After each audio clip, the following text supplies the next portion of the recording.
This is the commentary box.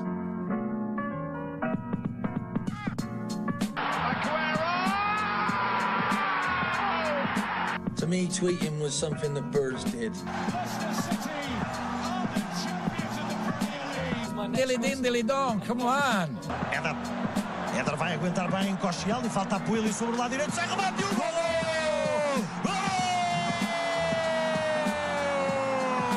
From a yard out, he couldn't hit a barn door with a banjo. And the celebrations begin. Hello and welcome to the commentary box. I am always Sam and I am joined by... Jake, Gillingham fan, and very excited for quite an interesting podcast this time, Sam. What are our topics? Our topics today are the FA Cup, and we'll be talking about VAR in particular, with, of course, VAR being used in most of the FA Cup games, which have been televised at least.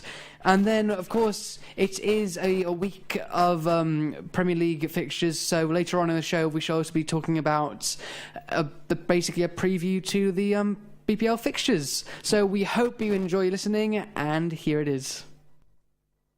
So, it was fourth round weekend of the FA Cup, a joy as always. I do love the FA Cup, nothing beats it, especially with all the giant killings. And we had a few giant killings and almost attempted giant killings that didn't quite succeed, but gave a valiant effort, didn't we, Jake? Yeah, it was quite an interesting one. So, to sum it up, we had Huddersfield drawing to Championship side Birmingham at home, obviously disappointing for a Premier League team. We had Coventry beating League One MK Dons, so after a third round victory against Stoke, and such a big club and a big town and a huge fan base, that was a big boost for them in their season. Sam, your team Swansea drew with Notts County away. Was it a difficult away day? Oh, it was. I mean, I didn't go to the game, but it was tough, you know. They have John Stead, they have Shola Amiobi, the man, the myth, the legend, and of course they have Kevin Nolan as manager. I mean, how are you going to stop them? I mean, all I'm going to say is we're still in the draw, okay? Anything can happen. It's going to go to a replay at the Liberty. I think we'll be fine. But got a home replay. Yeah, we're in the draw. Don't worry. And we normally get knocked out in the third round anyway, so this is a bonus anyway.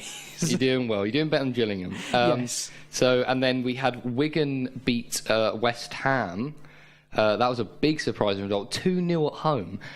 Will Craig got both of them, and Will Griggs on fire. I saw some of the highlights for it, and it was quite a comfortable victory, really. West Ham, I don't really know what went wrong with that, but yeah, Will Craig getting a double there. And then Newport drew 1-1 with Tottenham at home, and I managed to get the second half of this one, and I just saw the goal from the first half as well. And Newport played really well, to be honest. They had some decent chances even to win it, and Tottenham didn't play well at all. They had the likes of Kane, Vertonghen, Dyer all starting. They had to bring on Son at half-time, who set up Kane for the equaliser. And just a poor performance from Tottenham, really. Yeah. Even with some second players like Vorm, compare that to Newport. Mm-hmm. Huge difference. I caught a bit of the game on and off, and Tottenham were just outplayed in the first half. It was just crazy. I mean, the goal that Newport did give away in the end, they would have been disappointed with because it was poor marking from the corner. But yeah, I mean, Tottenham was shocking, and I think what summed it up when I was watching, they had Pochettino, his assistant, and I guess one of the other coaches sitting down in the dugout, which was a bit more of a lower league dugout, of course, and they would just look so frustrated, and they were just didn't know what to do. And I think that summed it up, the FA Cup, where teams as good as Tottenham can go to a Newport, Rondi Parade, which is actually a rugby ground, really, yeah, and really struggle to score. And praise to Newport, yeah. Yeah, and then the other big one was, of course, Liverpool versus West Brom, which actually ended up being 3-2 to West Brom and started off 3-1. And a really, really interesting game. And West Brom, under Pardew now, actually doing quite well. And it doesn't surprise me, if I'm completely honest, about Liverpool losing to West Brom, because they're a very inconsistent team. They got a really good team, and their attacking threat is so good. But when it just comes to just simple defending, I think it was a goal that was disallowed by VAR, and it was one of the West Brom centre backs. I've always forget his name, but he scored from the corner. Dawson, yeah. that's it. And he scored, and it was disallowed by VAR, but it was awful marking from Liverpool, and their problem with goalkeeping goes on. Klopp doesn't know who's in goal really. He announced that Karius was their main keeper, and now Mignolet playing in the cup, which obviously makes sense, but before Karius was the cup keeper. So it's just a big confusion, and you've got to have a consistency back there. And even though Van Dijk has come in, and yes, I would say there has been some improvement, I think to say the main improvement from Liverpool having Van Dijk is just that aerial threat from attacking corners, rather than being that defensive stronghold they really, really needed. Yes, I think with this game, I think Liverpool must have been shook up from Swansea's victory, of course, and I think that didn't help. And on your point about defenders, I mean, I think last week we discussed about Van Dijk and whether he was worth the money, and people were saying he'll sort out Liverpool's defence. Well, I think it's not as simple as that. I mean, you picked up about the goalkeeper as well. I think the way that Liverpool play is not conducive to keeping tight at the back. They like to play expansive football. They like to push up their wing backs. They want their defenders to be good on the ball. And I don't think you can have that necessarily all the time and not concede. I mean, again, on the goalkeeping front, if I'm a defender and I'm playing with different goalkeepers all the time, and I can't trust the goalkeepers because they are a bit jittery, especially when they're put under pressure, I think it makes the whole defence kind of weak. And on that point again with goalkeepers, third time I'm going to say this, I think they're looking to sign Oblak from Atletico Madrid. And is that going to be a good move? I mean, Oblak is very good, but mid-year, that's a big blow for like Mignolet and Karius. Big blow to morale for them. I think there's someone suggesting that Mignolet might go to Napoli if this happens, but it's unknown. But with Mignolet's in Napoli? Yeah, join up with Pepe Reina, ex-Liverpool keepers. Would Napoli want him? I don't know. Reina's doing pretty well out there. But on this game, I think we all know kind of what happened in it, and it's hard to get away from the fact that VAR kind of overshadowed the whole match. Not in a good way either. I think it was overused. I think it was used about 4 times, wasn't it, throughout the match? And it's not what it's intended to kind of use for. Because on that point, I think there's a good discussion about VAR to see if we kind of agree with it or not. Yeah, it's I am a big fan of VAR. I think it's really good. I think they should introduce it in the game. I think it doesn't take long at all. And we were discussing earlier off air before the show about VAR being used in Italy, and the first couple of games it was used in, the refs go crazy every decision they're using it, and that's natural. When something new comes along, they want to test it out and they want to use it, and even if they're slightly unsure, they will go bang VAR. But I think it should be used in extreme cases of, is it a penalty, is it not, is it a handball, rather than just, obviously they're not going to use it on the everyday foul. I think when we were watching the Liverpool highlights earlier, there was a goal from a corner where I think Gareth Barry was in offside position, and I think it obstructed Mignolet, his view or where he was going to dive, so that sort of hesitation there affected it, which is fine. There was another incident earlier where I think Jake Livermore brought down Salah, quite soft, I would say, maybe, but still it's a foul, so it's a penalty for Liverpool, and I think Firmino hit the bar on that one. And then there was one more where there was a goal, and I think they were looking for offside, but it was quite obvious that it wasn't offside, and I think the linesman possibly on that one just got a little bit carried away and wasn't too sure, and was like, oh, we better check anyway, because they checked it so many times and they didn't want to not check it on a possibly crucial one. But if VAR is used well and sensibly, it really doesn't take much time. They already use it in rugby, and obviously rugby is more of a stop-start sport, I understand that, but I really don't think it will make an impact in football. And the better they get it in, the faster they get it in, the better, because down in League One, we don't even have goal line technology yet, and the amount of times that I'm going crazy saying that it's not gone in or it has at Gillingham, and the Premier League are complaining about offsides, and I'm like, well, all right, let's get in the VAR and let's get in goal line technology. We don't want to make the whole game around sport and looking at computers rather than just playing the sport. I understand that, but I think it's so crucial. Yeah. I think with VAR, if used right and sensibly, it's fine. I mean, I saw a bit of the Cardiff-Manchester City game yesterday, and they didn't use VAR for some reason. I don't know why. I think probably just to test it without. I'm not sure, but. There was one incident in particular where what's his name? Sane. I got that confused yesterday, I think, when I was searching out the foul. He got injured, didn't he? He got injured. Bennett, the Cardiff player, did a really bad tackle, but he got a yellow for it initially, and they couldn't check it on VAR, so he just continued the game on that yellow. I mean, he eventually got sent off, but the tackle itself was horrible. They really caught his Sane's leg, and in replays it would have been a red card, but it was only given a yellow. And I think that kind of highlights how VAR should be used in the future, but it wasn't. So I think VAR can only be a good thing, to be honest. Yeah, I think it's going to improve the game and it's going to step it up, and I definitely love to see it, and I don't see anything wrong with it. I'm just trying to find the Sane injury. Trying to look for it. I'm sure it'll come up. But yeah, I just think VAR is just such a thing that it's convenient to have in, and I don't see any reason why you wouldn't want to have it in the game. But I don't know. Some people are against it, but they're doing trials, and fingers crossed we'll see it soon. Yes, and if you would like to share your views on VAR, a very controversial rule in football now, really, please do by contacting us at Box Commentary on Twitter or by emailing us via thecommentary.contact@gmail.com. Indeed. And that brings us to an end of the first segment. So, on to our second part of the podcast, where we are going to be talking about the BPL fixtures this week.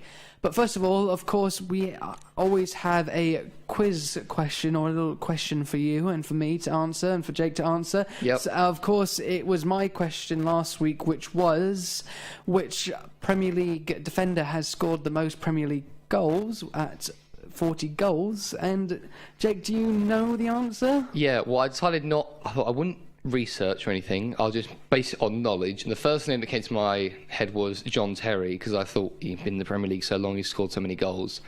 And I'm trying to think of others just to see if anyone else, because I was thinking who attacking defender, and I couldn't really think of anyone else. So I'm just going to stick with John Terry. You would be correct. It was John Terry. Now, do you have a question for me this week? Yes, I do. So, because it is another day of the FA Cup, well, yesterday and the weekend was the FA Cup, I decided to ask who has won the most FA Cups. Ooh, that's a good question. That's a good question. And as playing Football Manager, I kind of have a look through the records sometimes. Hashtag not sponsored by Football Manager. Yeah. We're not spawn. But I won't go check, but I'll have a think in my mind and have a think of who could it be. Should be good. Anyways, on to the Premier League. Yes, so Tuesday night, which is tomorrow night, we have... Oh, it would actually be... Well, yeah, the time this comes out, it would have been the day before. So I will say yesterday... Yesterday's result. Which we don't know the result of, is... Obviously, Swansea beat Arsenal. Yeah, so I'm going to predict Swansea beating Arsenal. I think we should do a prediction on this. So Swansea beating Arsenal, be realistic. You're sitting rock bottom of the league. Arsenal are 6th. I know you beat Liverpool. I don't think it will happen again. I will predict... I think Arsenal being in a good form, I'd say 3-1. 3-1 to Arsenal. What do you think? Arsenal in good form? Well, they played well a couple of games. Okay, I'm going to say 1-1. 1-1. Hopefully. Optimistic. Other fixtures were, for yesterday, were West Ham and Crystal Palace. Yes, and for that game, West Ham in 11th and Palace in 13th. I think it's going to be a tight game. I'm going to say 2-2. I think that both clubs, both with new managers, I think it'd be an interesting game. I think a draw. I think 1-1 as a draw as well, because I think Crystal Palace a bit fresh, not playing in the FA Cup. West Ham just coming off a loss with Wigan, of course. Will Griggs on fire. So I'm going to say 1-1 for that game. And then we have Huddersfield against Liverpool, a later kickoff, and Huddersfield in 14th. Liverpool in 4th would be a good victory if they could get it. 4-0 Liverpool. 4-0 Liverpool, Yep. crikey. I think 3-1. I think there'll still be a comfortable victory, but not as much. And then for tonight's games, Tonight's games. we have Chelsea. So we got 4 7:45 kickoffs. We have Chelsea versus Bournemouth. I think there'll be just a comfortable 2-0 victory for Chelsea. Same here, 2-0. I think that's a good shout from you. Then we've got Leicester against Everton, or Everton at home. Everton 9th and Leicester 7th. But they've been struggling to score recently, and I don't think they've won in a few games, actually. But No. they've got reinforcements in their striker, the Turkish striker, I just can't remember the name of, but I think that'll be 0-0, to be honest. I'm going to say 1-0. I think it'd be a draw, a close game. And then we have Newcastle against Burnley. And Burnley, what a really good start they had to the season. Dropped off a little bit, not too bad. Still doing well. I think they will win it. I think it will be a 2-1 victory, but I think it'll be a close game because I think Newcastle playing at home against Burnley, I don't know, I've just got that feeling the way that Burnley play and sort of the passion that Newcastle have, it could be a close game. I think this will be 1-0 to Burnley, because Burnley's favourite result is apparently 1-0, as we found out a Very few true. shows ago.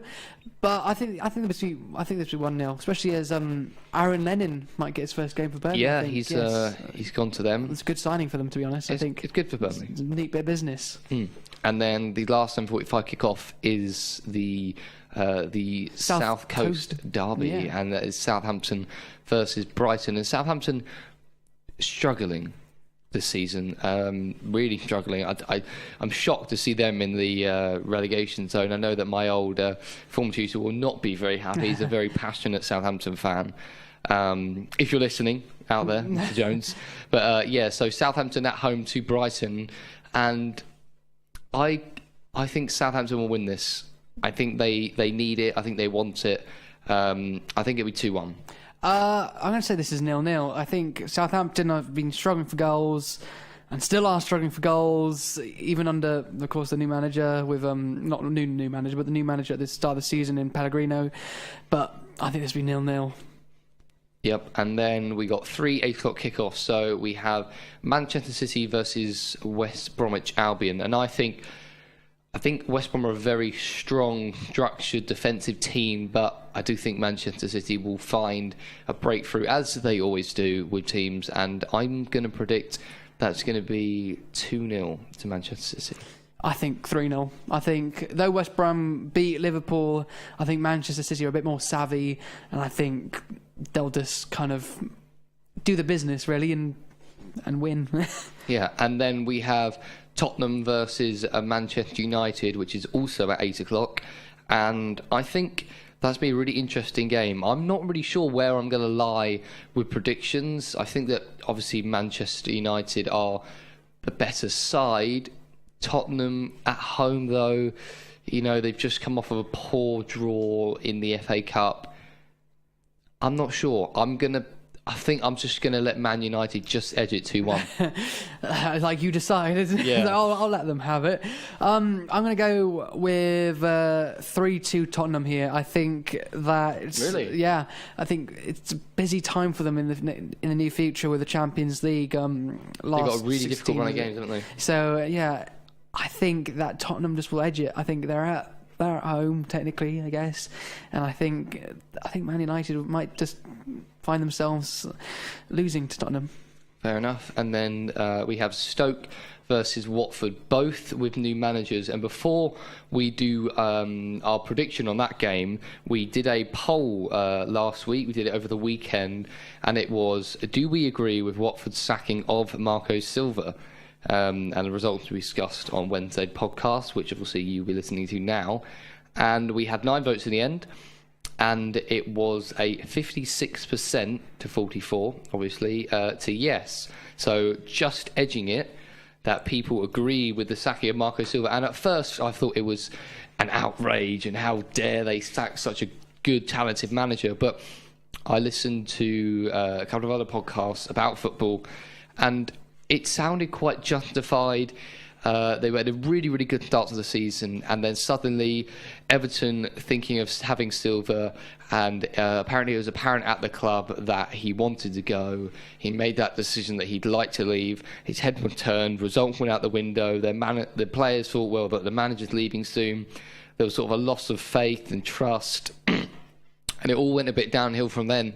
And they're just slowly climbing down the table. And although they're sitting in a very good 10th position, they're only 4 points above 18th place Southampton, which is top of the relegation zone. 8 places within 4, which is crazy. That's such a tight league this year. I think I voted no on this actually on my Twitter, and I did that because I think that managers need more time. I think maybe if Watford went on to lose another 3 games with him in charge, or 2 games after he actually got sacked, I think, yes, he would have been justified. But I think he still had time to change it, and I don't think they gave him that time.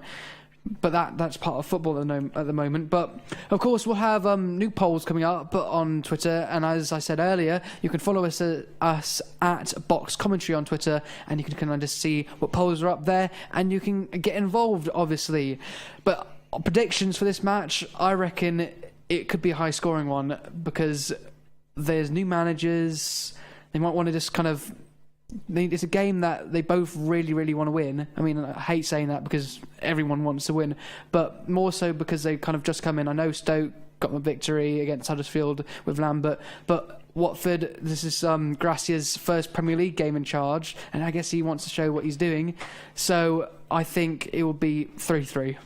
Yeah, I think it'd be a high-scoring one, but I think I'm going to say 2-2. I think that'll be my prediction. But just going back to the Marcus Silva thing, just so we end on that note, about it, I think that I see why he's done it. I do agree that managers should have a lot more time, but I think that Watford are almost playing it safe. They're thinking, you know what, I don't want to risk those next few games. And we're so close to the relegation zone. If they lose 2 games, they could be right down amongst it, and you don't want to get stuck there, especially now. Really important time of the season just to get ahead of it, like the likes of Leicester, Burnley and Everton, who I don't think any of those are going to go down. They don't need to worry about it at all, but they're just sitting above there, consistently winning, not too much pressure and just going along with their season. So yeah, the sacking in the end. But yeah, and again, like Sam said about the polls, every weekend we will do a poll over the stretch of the weekend, and it will be something relevant that we will talk about in our podcast. Well, that brings us to an end of the Premier League preview.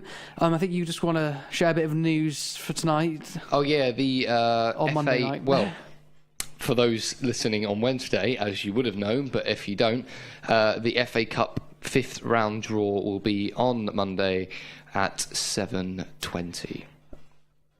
Of course, thank you for listening to today's show. We hope you have enjoyed.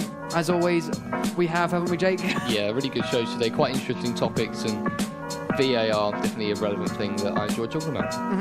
Of course, I'll mention it again, how you can get in contact. You can contact us via email using our email, which is thecommentarybox.contact@gmail.com, or you can follow us on Twitter @boxcommentary. Thank you for listening. Tune in next time where we'll be talking about football, of course. I've been Sam. And I've been Jake, up the Gills. See ya.